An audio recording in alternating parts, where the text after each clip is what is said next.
오늘 함께 나눌 복음 묵상은 마태복음 27장 11절에서 26절입니다. 마태복음 27장 11절에서 26절.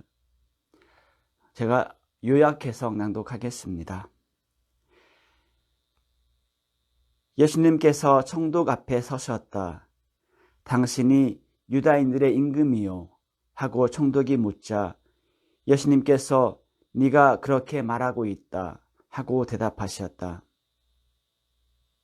그러나 수석사제들과 원로들이 당신을 고소하는 말에는 아무 대답도 하지 않으셨다.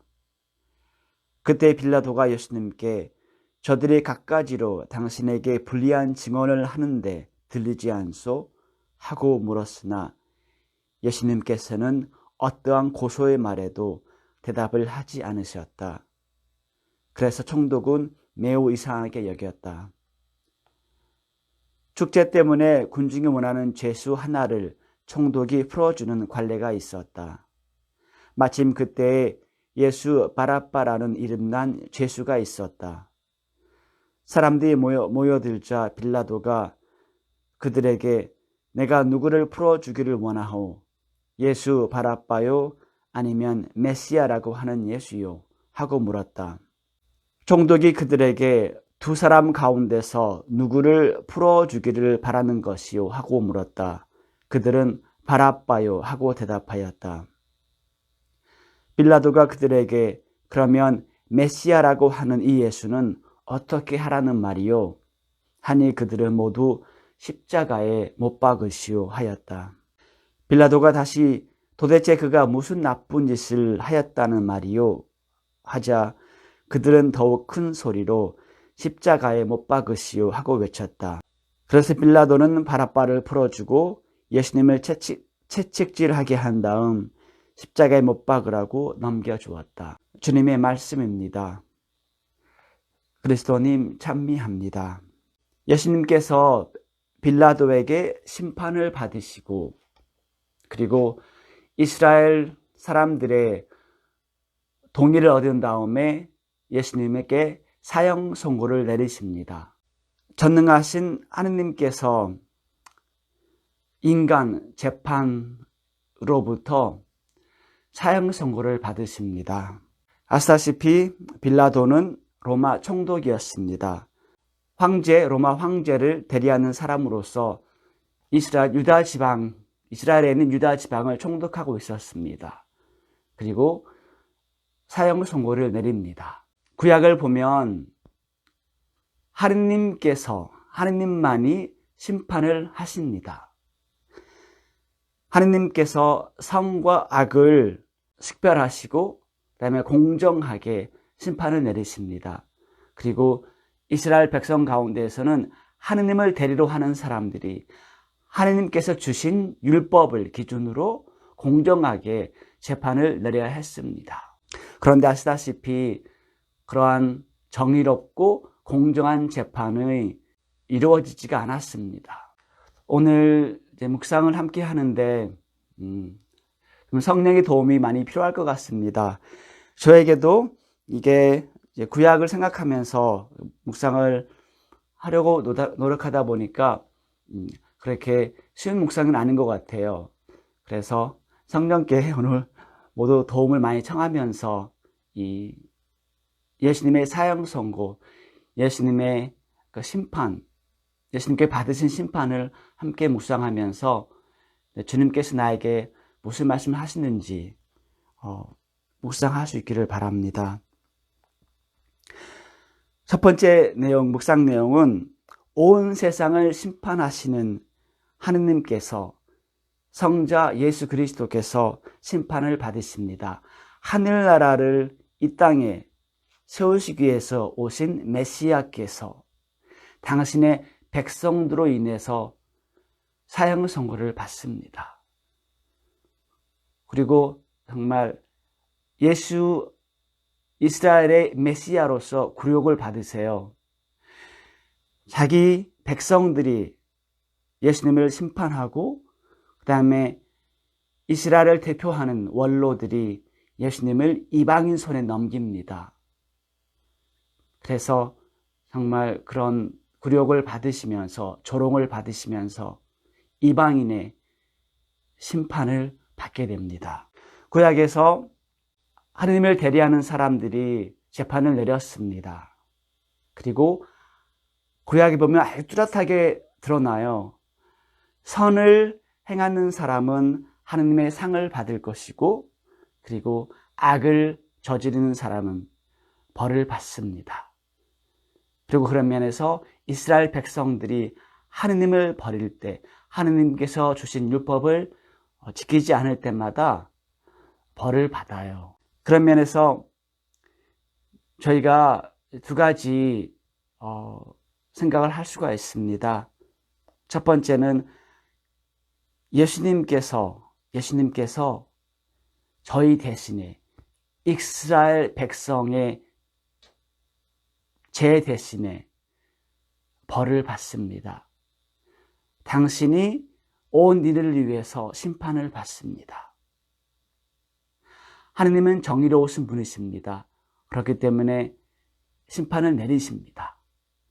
선과 악을 구별하시는, 알려주시는 심판을 내리십니다. 그렇게 하세요. 자비로운 하느님이시지만 선과 악을 구별하십니다. 그렇기 때문에 최후의 심판에 다 드러날 겁니다. 하느님께서 알려주십니다. 누가 선을 행했고 누가 악을 행하였는지. 하느님의 빛으로 다 저를 비추실 겁니다. 그러면 아무것도 숨길 수가 없어요. 그리고 죄에 대한 그 죄값을, 대가를 각자 치러야 합니다. 그런데 저희의 구원을 위해서 예수님께서 모든 사람들의 죄값을 치르십니다. 그리고 사형 선고를 받으십니다. 저희 대신에 죽음을 선택하십니다.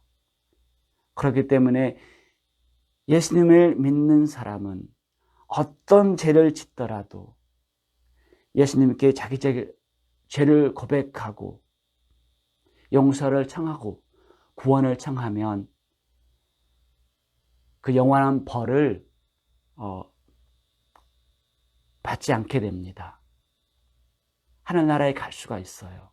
두 번째 내용은 구약에서나 또 현대에서도 마찬가지입니다. 우리 인간들이 공정한 심판을 내리지 않아요.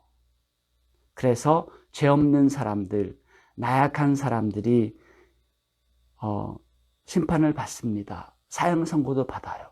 그리고 억울하게, 정말 억울하게 죄 없는 사람들이 심판을 받을 때가 많습니다.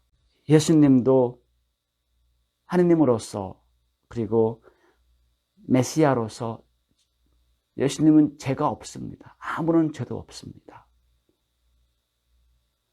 그런데 심판을 받습니다. 사형 선고를 받아요. 억울하게 죄 없는 성자께서, 메시아께서 사형 선고 심판을 받으십니다.